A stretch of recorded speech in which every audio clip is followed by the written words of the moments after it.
it is the Yortzeit, the anniversary of the passing of the Rebbe, the 26th Yortzeit. So it's a special time. Now, we know that the Rebbe, I mean, the Rebbe was, this is 26 years from the Rebbe's passing. The Rebbe was the seventh from the Alter Rebbe. The Rebbe was the seventh Rebbe in the dynasty of the Chabad movement, in the Chabad Hasidic movement. The first one was the Alter Rebbe. That's why I mentioned the Alter Rebbe. The Alter Rebbe was the first one of the Chabad movement. It wasn't known at that time, at the time of the Alter Rebbe, as Lubavitch, because the Alter Rebbe, who was Reb Shneur Zalman of Vladi, did not live in the city of Lubavitch. Only the next one, his son, who was his successor, moved to Lubavitch, and that's why we're known as Chabad Lubavitch Chassidim. But the philosophy of Chabad, that started from the Alter Rebbe. This is the Chassidic, the branch of the Chassidic movement, which is the intellectual branch, which Chabad is an abbreviation of the three words Chochmah, Bina, and Das, which means knowledge, wisdom, understanding. So it's this branch of Hasidus that Chabad is. The Hasidus started originally before the Baal HaTanya, before Reb Shneur Zalman of Vladi. It started by the Baal Shem Tov, Rabbi Yisrael Baal Shem Tov. And then he had his successor, who was known as the Magid of Mezerich, Rabbi Ber, and his successor was Reb Shneur Zalman, and he started this branch of Hasidus, which is called Chabad. What I would like to do is draw a parallel between the Rebbe, whose Yortzeit we're observing today, with the Baal Shem Tov. As I said, the Baal Shem Tov is the first. He's the first one of the whole Hasidic philosophy, the whole Hasidic movement. And the Rebbe, that's the last one to us. And hopefully and we're sure this is the last. Mashiach is coming soon. So I want to draw a comparison, a parallel between the Baal Shem Tov and the Rebbe. We know the Baal Shem Tov came, it was a time when Judaism was in a very, very low level. It was not so long after the massacres, the pogroms of Khmelnytsky, who wiped out hundreds upon hundreds of Jewish settlements, Jewish communities, killed, at that time, they say he killed about 500,000 Jews, and the Jews were in a very, very low level. It was also not so long after the Shabtai Tzvi, who was a false Messiah, and because of him, the Jews fell to a very, very low spiritual level. So it was a bad time, a hard time, physically and spiritually. The children, the orphans that were left from the people who died by the pogroms, didn't get a chance to get educated. They were very simple people, very fine people, full of heart, but they were not able to be educated. They were very simple. So many, many Jews were very simple Jews, didn't know much. Besides that, the spiritual level was not so good because of the Shabtai Tzvi. So what happened was, the Baal Shem Tov came and he changed that.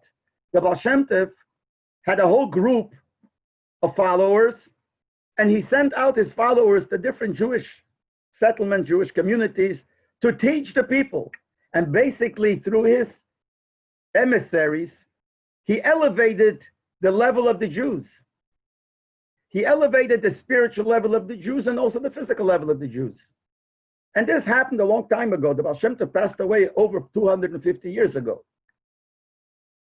But we know history repeats itself. We had lived through the same time, something similar. It was the Holocaust and killed 6 million Jews, which is similar to what happened then. Also, the spiritual level of Judaism, after that, was pretty low, especially here in America, when the people who were here did not get the chance to get the proper Jewish education. And just like the Baal Shem Tov came, and the Baal Shem Tov changed that, we have the Rebbe who did the exact same thing. The Rebbe basically changed the whole face of Judaism in the world. The Baal Shem Tov started the Baal Tshuva movement. The Rebbe started the Baal Tshuva movement like the Baal Shem Tov. The Rebbe started sending out shluchim, emissaries to different places. And the Rebbe changed the face of Judaism in the world. The Rebbe made people become more observant. And for sure, he made many, many Jews identify with their Yiddishkeit, with their Judaism. He made many, many Jews be proud of their Yiddishkeit, which otherwise they wouldn't. We can't imagine what would Judaism in the world look like if not for the Rebbe. And it means there were observant Jews, but the Jewish nation as a whole changed because of what the Rebbe did, which is similar to what the Baal Shem Tov did. And the Rebbe taught us also what to do, how we follow in his footsteps.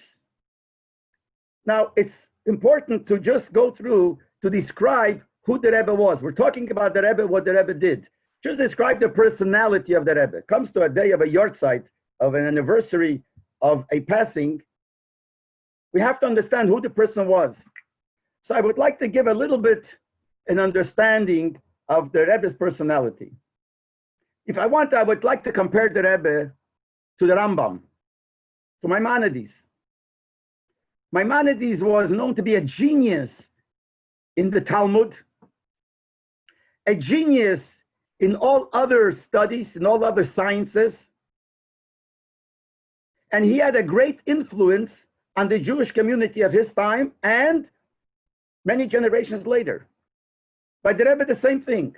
The Rebbe was a big, in Hebrew we call it a Goen. A Goen means a genius in Talmud, a genius in the Kabbalistic teachings. Actually, when the Rebbe came to America, the previous Rebbe came to America in 1940. The Rebbe, his son-in-law, came to America in 1941. He managed to get away from the Nazis, Yimach Shemon. When the Rebbe came to America, the previous Rebbe called in a group of Hasidim, of the elder Hasidim, and he told him that I really would want to go to the port myself to meet my son-in-law and his wife, my daughter, because it's very important. But I don't feel good. He was weak and sick. So I'm asking you to go. But he described to them, who is it that he's asking them to go to greet? So he said, a person that knows the whole Shas, Bavli and Yerushalmi. Shas means the whole Talmud, which you got to be a genius to know that by heart. He knows the whole Babylonian Talmud, the Jerusalem Talmud. He knows it all by heart with all the commentaries. And he said he's a person that has in his mind, knows all the books of Kabbalah, all the Kabbalistic teachings.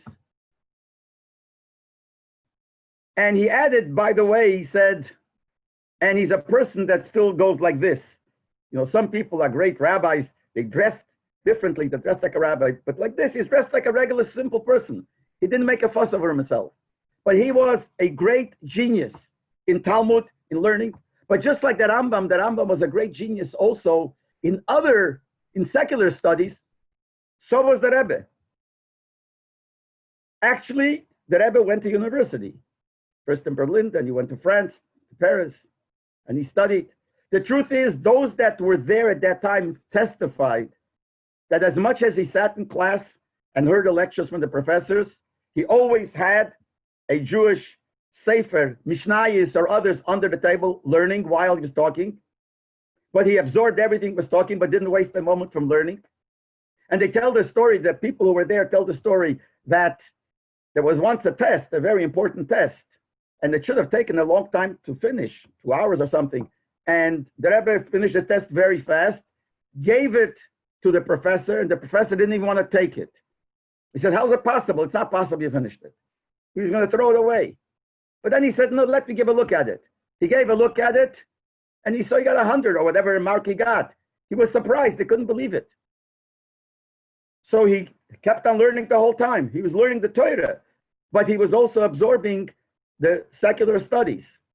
I heard from somebody who told me, this was Rabbi Leib told me he heard it from a person who was there, that once in the class, they said, you were going to have a guest lecturer.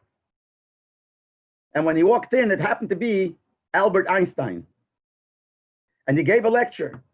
After he finished his lecture, when he left, the students were talking that they didn't understand a word he said. But there was one person who got up and repeated the whole lecture and explained what it is. And who was that? That was a student called Schneerson.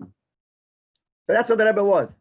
But all this that the Rebbe did was all using all kinds of sciences to show the truth of Torah.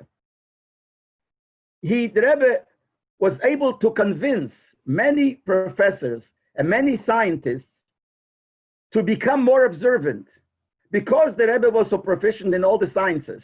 So he was able to tell them according to their science, using the terminology of the science to convince them to keep Yiddishkeit. There's a letter that somebody wrote to the Rebbe, when the Rebbe wrote to him a whole letter in science to explain how evolution is not really true, etc., etc. So he writes back to the Rebbe, he says, you know what? You're a rabbi, I'm a scientist. You stick to the rabbinate, I'll stick to science. Don't get involved in science. So the Rebbe writes to him in the letter, first of all, I want to tell you, I'm also a scientist. I studied science and I keep up with all new scientific developments. So I'm up to date. And the Rebbe explained to him again. And the Rebbe convinced and had so many people who are great scientists, who they themselves have an influence on hundreds of people, influenced them to realize the truth of Torah, the truth of Yiddishkeit. And they became frum. And through them, many, many other people became frum. Now, besides this, that the Rebbe was the great genius in learning, in intellect of Torah, intellect of science, he was outstanding in all other areas too. All types of people would come to the Rebbe to listen to the Rebbe's talks and to come to the Rebbe privately to discuss matters and get advice. Big rabbis, all kinds of rabbis. Even those that belong to the Reform Conservative movement would come to the Rebbe. Rebbes, what we call Rebbes from rabbinical dynasties, Rebbes would come. Professors would come. Scientists would come. Presidents of countries would come. Prime ministers would come. Simple people would come. But it's all because he was so proficient in everything, based on his knowledge and based on his holiness, that he had an idea of everything in the world. When they came to the Rebbe and they would leave, they couldn't understand. They would say, and I heard this myself from many of such people when I was in 770 learning as a bocher, as a student in the yeshiva there where the Rebbe was, and people would come. So after the people would leave the private audience with the Rebbe, the bocherim, the students would stop them, ask them what they say, what they think. They all came out excited, not understanding how is the Rebbe so knowledgeable in their field. Things that they studied who knows how long. And the Rebbe is not in that field at all, which show his proficiency in all the fields. I remember when, after the 6-Day War, when Arik Sharon was one of the generals in the Israeli army, and he came to the Rebbe, and he came out of the Rebbe, he said that the Rebbe was talking to me in security and in army matters as if he's involved today in it. I think what he said that the Rebbe took out a map of Yerushalayim and went through each corner and showed him certain things, a mistake they made. The Rebbe knew every little detail of Yerushalayim and all the places. He couldn't understand, how does the Rebbe know this? But the Rebbe knew everything. Therefore, he was able to help every person. So it's not only with him, but it was with people in business. He would give advice in business, in medicine, everything that you could imagine. And in Torah, that's for sure. That's his field, in giving advice, in learning, writing svarim, holy books, in explaining the Talmud and all the intellectual things of the Talmud of the Jewish religion. But this is besides the fact, I'm just talking about the person that I'm not even talking about what he accomplished in the world, who the person was. His sitkes, the term tzaddik, we know a tzaddik, so sometimes we use the word tzaddik. A person who's an observant person, oh, he's a tzaddik. Yeah, sometimes we look at it that way. But the real meaning of a tzaddik means a very holy person who's completely involved in spiritual matters. And that's how the Rebbe was. His whole life and being really was involved in studying the Torah, teaching the Torah, giving advice in Torah, and also anybody else who came. But this was the Rebbe, so his sitkes means his righteousness was so great. And because of that, there are so many miracles that he performed, which means not in the form of a miracle, like God forbid magic or anything, but his blessings, people who had a blessing and it worked. And there are hundreds, not hundreds, thousands of stories that we could tell. So someone asked me, do you really believe all the stories that you hear? My answer is, I don't. But if a quarter of the stories are true, it's good enough. It shows his greatness, how he was. Bechlal, the Rebbe would look at the person, he would care about the individual as much as he would care about the klal. He would care about the universe, the Yidden, and the world as a whole, and do things to change the world, and he would just as much care each individual. He looked at each individual, first of all, at this potential, the good that's in every Jew, and he would bring out that potential. And he looked in each Jew, what each Jew is able to accomplish. I remember once the chief rabbi of Romania came to see the Rebbe. This is still when there was still communism in Romania, before the Iron Curtain fell. But he would come sometimes to America, they would allow him to come. He's the chief rabbi of Romania, and he'd come to the Rebbe. So he once came, he had an appointment to come for about 12 o'clock at night or something like that. But he came a little early. He came, I don't know, 10 o'clock, whatever he came. And he was standing not far from when the Rebbe would open the door of his private office, he would be able to see. But he stood there for no reason. He happened to be talking to somebody and he stood there. The person went out of the Rebbe, and the Rebbe from far saw him standing there. So the Rebbe right away buzzed the secretary. The Rabbi Rosen from Romania is standing here. Let him come in. So he ran over to him and said, the Rebbe wants to see you. So he said, I have my appointment for 12 o'clock. I don't mind waiting. I didn't come in earlier. No, the Rebbe said, let him come in now. So when he came into the Rebbe asked the Rebbe, why did the Rebbe call him in when really he could have waited? There's no big problem. So the Rebbe said to him, when I look at you, and you are the rabbi, the chief rabbi of Romania, which has, I don't remember how many Jews he had, 20,000, 30, whatever amount of Jews. I look at you, I see 20,000 Jews. You represent them. So you think I would make 20,000 Jews wait when they're here already? Because the Rebbe looked at him, what's inside him. And the same thing the Rebbe would look at every person, what's inside, in the person. The Rebbe would look in a person and see his potential and bring out his potential. And that happened even when the Rebbe did not really have a long discussion with the person. There was such a feeling, a person who would go by the Rebbe for dollars. Everyone knows one of the famous things that the Rebbe would do is, for many years, 7, 8 years, he would stand Sunday and people could go by and he would give each one $1 to be a messenger to give it to charity on behalf of the Rebbe. And if a person had a question like for a blessing or something, take a half a minute and he would talk. So the Rebbe would stand there and give out dollars. People said when the Rebbe would look at you, just look at you, it made them feel different. It elevated them and it brought them to a higher spiritual level. They say that once a lady, an older lady, was standing in line. The line was very long. Sometimes it lasted 5 hours, 6 hours, because there were every Sunday probably 5,000, 6,000 people would wait in line. So a lady waited in line for a long time. She came to the Rebbe. So she said, I want to ask you something. How do you do this? I'm just standing in line for 2 hours and I can't take it anymore. I'm so tired. How do you do it? So the Rebbe answered to her, when a person is counting diamonds, you don't get tired. The Rebbe looked at every Jew and he saw that every Jew is a diamond. And he would bring out that light that the diamonds have, he would bring out within the person himself. They tell this story. There's a Rabbi Weinrib from the YU. Some people know him. So I heard a story from him myself. It's a famous story that people know, but I heard it from him.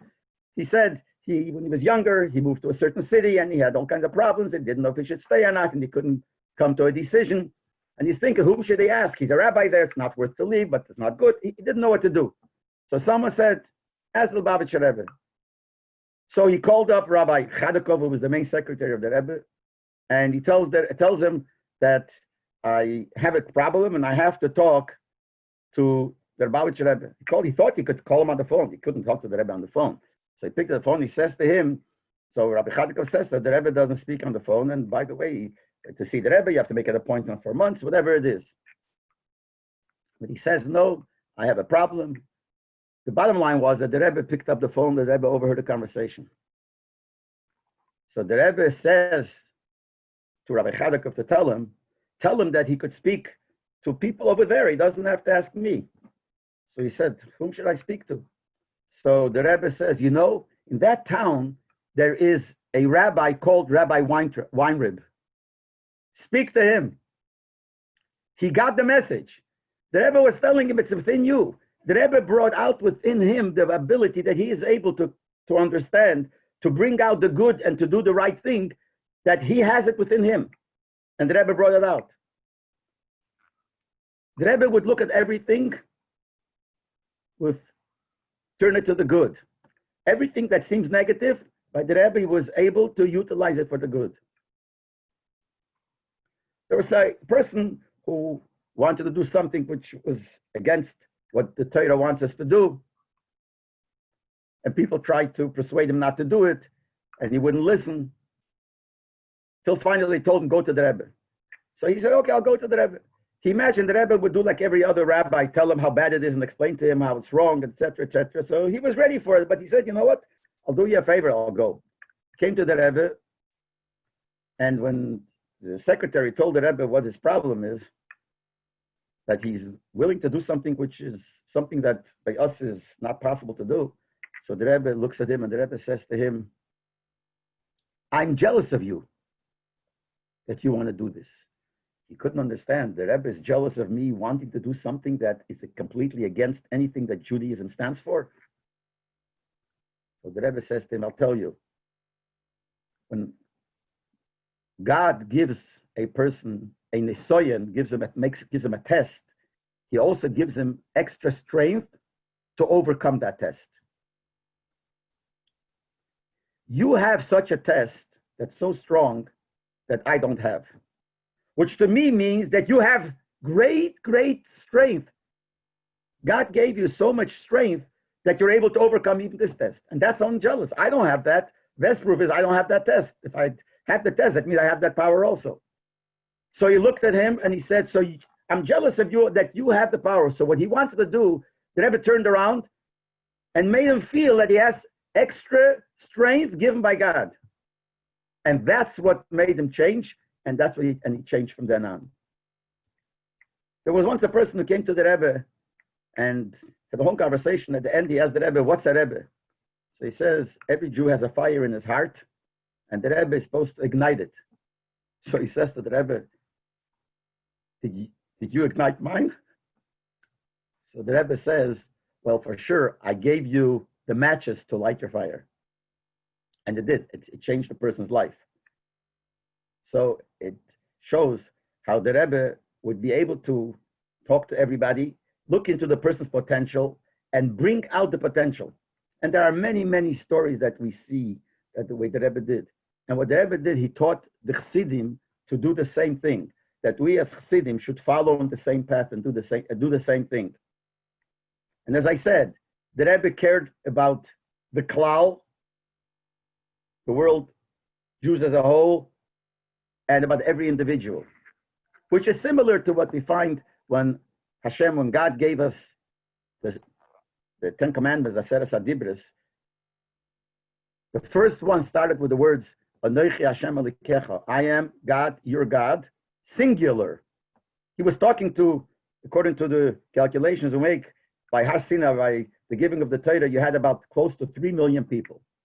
Because the Chumash says, the Bible says that there were 600,000 males between 20 and 60, same amount of women, people before 20, people over 60. It comes out to between 2.5 and 3 million people. He spoke to 3.5 to 3 million people. Why did he say it's singular? He should have said plural, because there's so many people. So the rabbis, the sages tell us two opposite explanations. One explanation is that when you speak to a group as one unit, you speak singular. So he spoke to everybody as one unit. And the other one is that he was speaking to every single individual separately. Seems like two opposite interpretations. One says he spoke to everybody as a group, and the other one he spoke to every individual. The answer is it's both. When God gave us the Torah, he didn't give us the Torah to the Jews, and being that I'm a Jew, I have to keep the Torah. He gave it to everyone individually. Besides, he gave it to the Jewish people as a whole. He gave it to every individual. And they're both true. The Rebbe also, the Rebbe would care and give it, talk to everyone individually. The Rebbe, when people spoke to the Rebbe, they felt that at that moment, there's nothing else in the world of the Rebbe but you. People who went by dollars, as I mentioned. And they would stop there maybe for a minute or a half a minute. Usually it was less than a minute, half a minute. And the Rebbe would look at you. They felt at that moment, the Rebbe is looking into me and he cares about me. And when someone asked the Rebbe something, the Rebbe was completely involved. At the same time, the Rebbe had the whole world in his mind. And the Rebbe had so many things, so it's impossible to understand how it's even possible he did so much. That he was on top of hundreds of institutions, thousands of shluchim. His learning, his helping, writing, it's impossible for a human being to do this. This is what the Rebbe was. But the main thing of the Rebbe is what the Rebbe did to change Yiddishkeit in the world. That every Yid feels closer to Yiddishkeit. Some became completely observant, some not. But they became more proud of being a Yid. They identified more with Yiddishkeit. And that's what the Rebbe did, and he taught his Chassidim. He changed the face of Yiddishkeit in many ways. And we can't go into, there's not enough time to go into the details of how he did and what he did. But this is what the Rebbe did. The Rebbe started this institution called Shlichus, sending shluchim all over the world. Places I never even heard of. I don't even know how to pronounce the names. And there are shluchim there. And they represent the Rebbe, following in the Rebbe's footsteps. And the main thing by the Rebbe was that saying that now we are at a time that we are close to the coming of Mashiach. And we have to do whatever we can to bring Mashiach. So we have to get all the Jews together. We have to get the Jews to be more excited and feel more good about Yiddishkeit. And the Rebbe is accomplishing this, and soon it's going to happen. So we all have to try to do whatever we can along these lines with ourselves and with other people that we are connected to, friends, family, business, partners of business, people who we deal with. Try whenever we have a chance to bring some Yiddishkeit into our connection. So when we communicate with another Yid, there should be a little bit of Yiddishkeit involved to make every conversation we have, every communication we have, to be a spiritual act. And all that will bring Mashiach. So now that we're celebrating, we're here in honor of the 26th Yortzeit of the Rebbe. It's a time, besides thinking of reminding ourselves, understanding what the Rebbe was, what his philosophy was. Besides that, it's on our part, we have to commit ourselves to do more of what the Rebbe wants. So, let Hashem help, we should accomplish this, we should do it, we should take it all seriously, and we will give the Rebbe a lot of nachas. He'll be very happy with us. And the Rebbe in Shemayim, being in heaven, will definitely give all the brachas, all the blessings that we all need in everything that we need, whether it's in children or parnos and livelihood, health, whatever we need, we will get, because the Rebbe is going to daven to Hashem. He's closer there, and it'll come down. So Hashem should help. We should all take it serious, and we should all be successful, and we should all greet Mashiach very, very soon. L'chaim, l'chaim. Thank you very, very much, Rabbi Schapiro. And I hope your words are internalized by all our listeners here on Zoom and also on Facebook Live, so that they can truly be inspired by today. We have a lot of competition today, but it's good competition. There are so many programs that are offering insights into the Rebbe, glimpses into the Rebbe's life, teachings, classes of his teachings, and Farbrengens. So this is just one of many, and hopefully the Yachdus, the unity of all of us learning more about the Rebbe and being inspired by him, will allow us each to increase in our daily study of Torah, specifically of the Rebbe's teachings, because we all know that the Rebbe's wisdom on the Torah is unparalleled.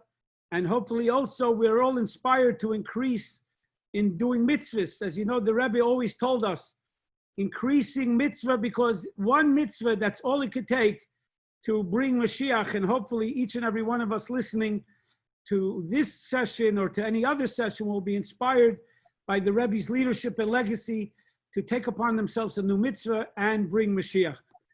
Thank you so much, Rabbi Schapiro. Just to tell you, I talked about there's other programs. Following this program is a special global program called Transcend and Transform and Transcend, or Transcend and Transform. I highly encourage everyone to log on after this. I believe it's starting at 8:30. Go to chabadswb.com/transform, or even chabad.org/transform. Tonight's special guests on that program is Rabbi Y.Y. Jacobson and Senator Joe Lieberman. There's also a website going on, I believe, for 24 hours, but certainly tomorrow all day, and it's called dayfortherebbe.com. So if I can encourage and hope that each one will take advantage of so many resources that are going to share with you so many beautiful stories and gleanings and many different inspiring teachings of the Rebbe that hopefully you can take with yourself from here. Before I call on our next guest, I want to just share with you, when Rabbi Schapiro spoke so eloquently, so beautifully, about the Rebbe who saw the potential in every person. When you walked up to the Rebbe, you saw yourself for what you were. The Rebbe looked into your eyes and he saw what you can become. This is exactly the story that Rabbi Schapiro shared with us about one of the generals and advisors to the Israeli prime ministers. But I'll tell you just in very short, that was actually my story. I was in business, selling janitorial supplies, and I wrote into the Rebbe to buy a house. But the Rebbe saw that Rabbi Pinny, who I was known then as only as Pinny, selling janitorial supplies, how much good is he going to do in the world? Maybe I'll become a successful businessman in New York, but there are so many people whose lives can be touched if he went out to be a Chabad Rebbe. And I wrote to the Rebbe very clearly, should I buy house number A on Brooklyn Avenue or house number B on New York Avenue? And the Rebbe's answer to me, I was 25 years old at the time, in business in New York, and the Rebbe's answer to me was, discuss it over with your wife. And if she wants to go and be part of the Rebbe's army, if she wants to become part of the shluchim somewhere in the world, that's what you should do. And immediately we left Crown Heights and moved to Cooper City. And for those who know, that just a couple of weeks ago, even during this pandemic, where all odds were against us, we just bought an incredible 6.5-acre former drug rehab that's going to be a true center in the community. And one last story is when in 1987, when we had an opening to light the menorah at Joe Rabbi Stadium with the Miami Dolphins. So this was a big breakthrough. Sports and religion really never mixed. So I went up, I was chosen to go up in front of the Rebbe to get a l'chaim and a blessing for that event. And the Rebbe smiled. The Rebbe smiled that 80,000 people at Joe Rabbi Stadium were going to witness the lighting of a menorah. This is who, and this is just one of the many things about the Rebbe. He knew how to inspire, and he was so proud of the sparks of Judaism reaching and illuminating even the most darkest places. And as we know, this is what, when the Baal Shem Tov saw Mashiach and asked, when will Mashiach come? When will Mashiach come? And Mashiach replied, when the well springs of Judaism spread forth and flow to the farthest reaches of the world. And nobody did that greater than the Rebbe. He's truly showed in Bombay, India, in the farthest, every continent, Africa, Asia, wherever it is, there's no place today, thanks to the Rebbe, that doesn't know about Judaism because of his global vision of reaching out to every Jew, no matter where they could be, but it was also his unconditional love for every single person. So with us, we were supposed to have now Rabbi Yossie from Peachtree City, Georgia, and I welcome his community who tuned in, hoping to hear him, but his Delta airline, he's actually been texting me on flight. He's crying in the sky that his plane was delayed today. There's some new tumult going on with the flights. So he is delayed. We'll have to bring him back next time. But I asked one of my colleagues, a very dear friend, Rabbi Yossie Denburg, who's the dean of the Hebrew Academy in Coral Springs, and he is the Chabad rabbi of a spiritual leader of Coral Springs, to please share with us. We're going to the bullpen, as we say in baseball language. We're going to the bullpen. Rabbi Lou couldn't make it today, so we have with us Rabbi Yossie Denburg. Rabbi Yossie Denburg, tonight's title, as you've been listening, is the Rebbe, his love, his leadership, his legacy. The floor is yours. First of all, thank you very much, Rabbi Pinny, for inviting me. A big yasher koach to Rabbi Schapiro, who is my teacher and is my teacher for about 45 years. I'm only 46. So he's been a teacher my entire life. It's an honor to share tonight's podium with him. And I'll start off with L'chaim Baruch Atah Adonai Eloheinu melech ha'olam sha'akol yivarech. Amen. First of all, it's great to see so many faces and names that I recognize.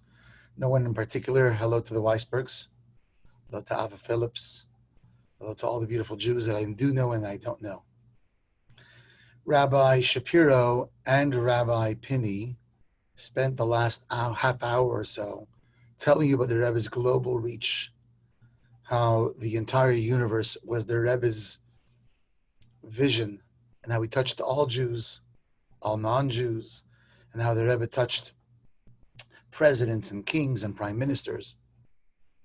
If you don't mind, and taking a step inward, I just want to share with you on a very personal level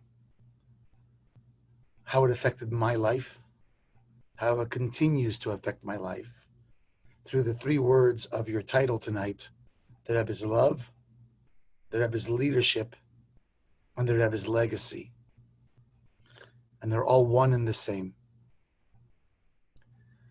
I was born in 1960. And in 1973 was my bar mitzvah year. And I had the occasion throughout the course of my life. I grew up in Montreal. My grandmother, my father's mother, lived in Crown Heights. We would go in very, very often, especially after my father's baby sister passed away, also lived in Crown Heights. We would go in very often. And throughout the course of my life, there were many occasions that my father had to go into the Rebbe, and we children were schlepped along. But I never went in for myself. I was always part of my family. And the year that I was becoming bar mitzvah, my father made an appointment that I should have a private audience with Rebbe, just me and my dad. I was really nervous. I was nervous that the Rebbe was going to ask me questions that I certainly would not know the answer to. I thought I would be embarrassed. I thought I would fumble over words. But I was very proud at the same time that I was growing up and I was going to have my own private audience. And I shared that with my friends back in school in Montreal with my teacher, Rabbi Eisenbach, who was my teacher that year, 7th grade. And my teacher, whose family is from Israel, said to me, "That's great, you're going in for a private audience. Could you do me a personal favor?" And I said, "Of course. Would you be my emissary, my shliach, and ask the Rebbe for a bracha, a blessing, for my brother who is very sick and needs to have an operation," and on and on. So I wrote down the name of his brother and the mom's name. And that was one of the things that I literally said over like a mantra 1,001 times until it was etched in my memory. I didn't tell my father. I thought I was going to like surprise my father. Here I am, this knacker. You know, my father thinks I'm going in for X, only for brachas for myself. No, I want brachas, blessings for someone else. We came into the Yechidus, we came into the private audience, and from the get-go, it was a disaster. That's the honest truth. The Rebbe asked me, when was my birthday? What day? And I told the Rebbe the date. And the Rebbe said, no, I meant the day of the week, not the date of the month. And I told the Rebbe Shabbos, and I already was sweating because I got the first question wrong, and that was a pretty easy question. And the Rebbe asked me if I gave tzedakah every single day. And then the Rebbe said, even on your birthday? And I said, of course. The Rebbe said, but it's going to be Shabbos. You just told me it's going to be Shabbos. So the Rebbe advised me that Friday, before my bar mitzvah, the Rebbe said you should give whatever you normally give for Friday, what you would normally give for the next day, because you can't Shabbos, and a third time because it's your birthday. And at the time, it truly did not dawn upon me the magnitude of what the Rebbe's attention to detail was. I just remember thinking, here is the greatest rabbi in the world, and I'm this 12-year-old pipsqueak, or as we say in Yiddish, a pisher, and here's the Rebbe is giving me personal advice on how I should prepare myself in light of my bar mitzvah, and I was just blown away. And then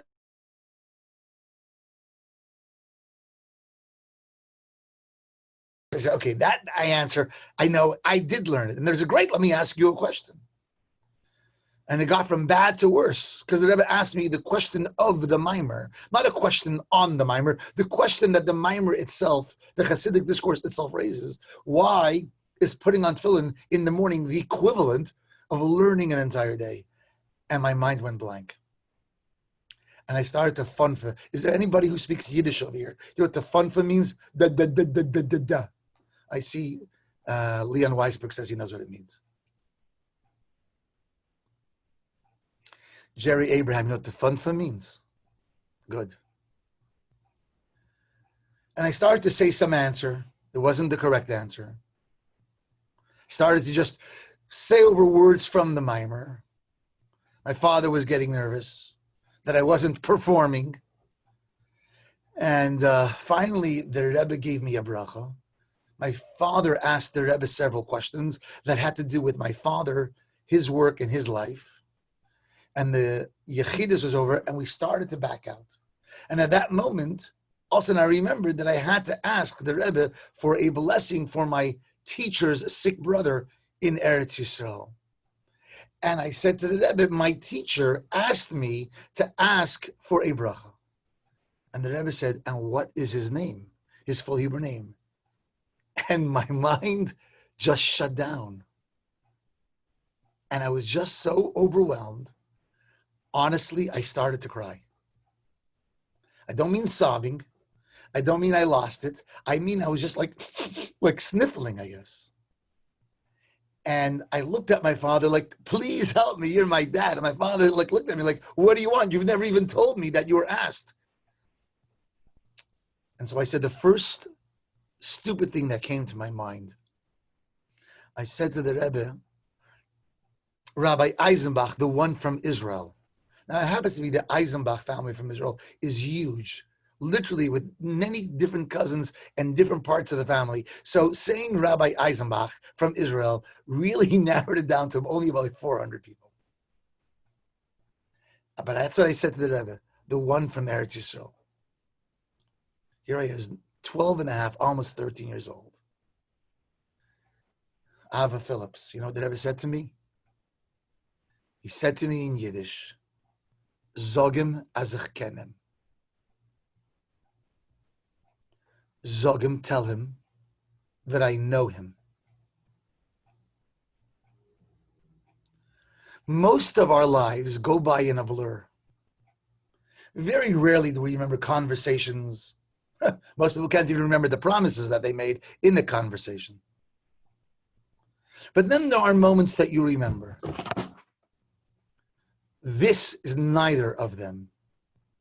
This is a moment that defined and continues to define my life. I still hear in my mind very often those words, Zogem azach kenem. And it's the Rebbe's call to me, tell yourself, Yossie Denburg, that I know who you are, I know where you are, I know what you are needed for today. The Rebbe drilled a hole in our conscience,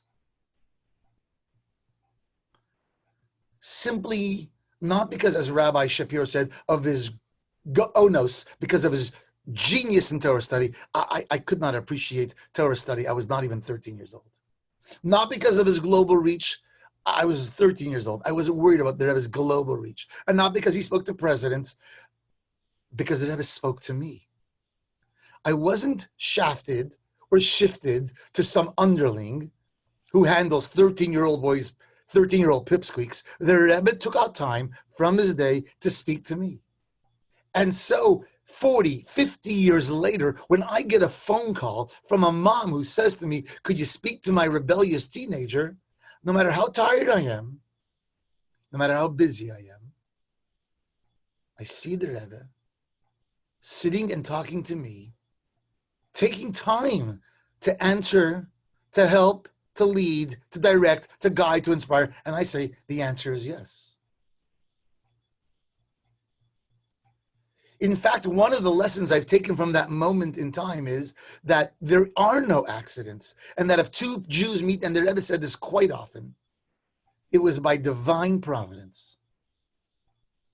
And the greatest result of that chance meeting, which is not by chance, is that a Jew somewhere else, a third Jew, should be helped. Call up any Chabad rabbi and say, I need help. And the Chabad rabbi is not going to ask you what you need.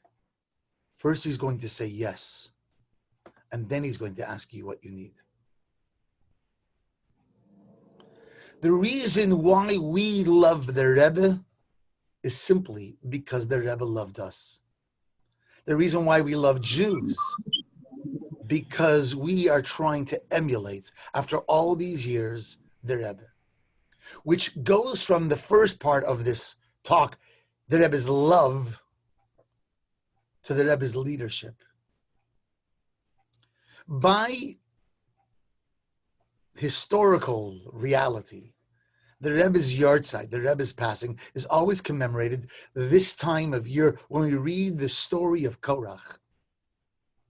In this portion of the rebellion of Korach, there are two other characters called in Hebrew Dasan and Aviram. They're brothers. We've come across them before. In fact, when Moshe Rabbeinu, Moses, was still a prince in Israel, they were the ones who, trying to curry favor with the Egyptian Pharaoh, would mount an attack against Moses at the court, saying he deserves to be killed because he killed an Egyptian taskmaster. Moses runs for his life because of these two rebellious troublemaker Jews. Later on, those are the Jews that make trouble for Moses throughout his life. After the story of let's go back to Egypt, we don't want to stay here anymore. Let's appoint a new leader. Let's eat the mun. Let's go defy the rules of Shabbos. And in this week's Torah portion again, throughout the entire leadership of Moses, they are the biggest troublemakers in the world. And the most fascinating thing is that even after they rejected Moses, accused him of being a killer, an authoritarian despot, Vayakam Moshe rises to try to appeal to them once more. And I am certain that people said to Moshe Rabbeinu, don't be naive, don't be a fool, don't waste your time, respect your own dignity. They have literally done everything to undermine your power. Why do you give them the time of day? And the truth is, I always think to myself, had Dasan and Aviram understood that the love that the Rebbe had for them, they never would have been a problem to Moshe. There was once a rabbi who led a verbal attack against the Rebbe. The Rebbe's what he thought delusional and dangerous schemes to try to change the world. He attacked Lubavitch, and later when he got to recognize what Lubavitch was doing in his hometown, what the Rebbe was doing, he wrote a letter of apology to the Rebbe. I am sorry that I said all of the things I said against the Rebbe. I hope you don't carry a grudge. And the Rebbe wrote him back, believe you me, I don't have time for grudges. Do you know a person in this world who doesn't have time for a grudge? What do you say, Ralph? Do you know a Jew who doesn't know how to hold on to a grudge? The reason why the Rebbe was a leader that we trust, because he wanted nothing for himself and all for others. There was not one thing the Rebbe asked for that we give him. It's very fascinating that these days, as we prepare for Gimel Tammuz, tonight is Gimel Tammuz, there is a Maimer, a Hasidic discourse that we learn. And it talks about what the Rebbe does for us, and in return what we do for our Rebbe. Most of you are parents, and I know you're all muted, but I'm going to share with you the conversation I've had with many, many parents. What is the greatest bracha, Hilda? What is the greatest bracha, Lenny, that we as parents want? And I know what you're going to answer. You're going to say, Yiddish Shenachas. And that's the wrong answer.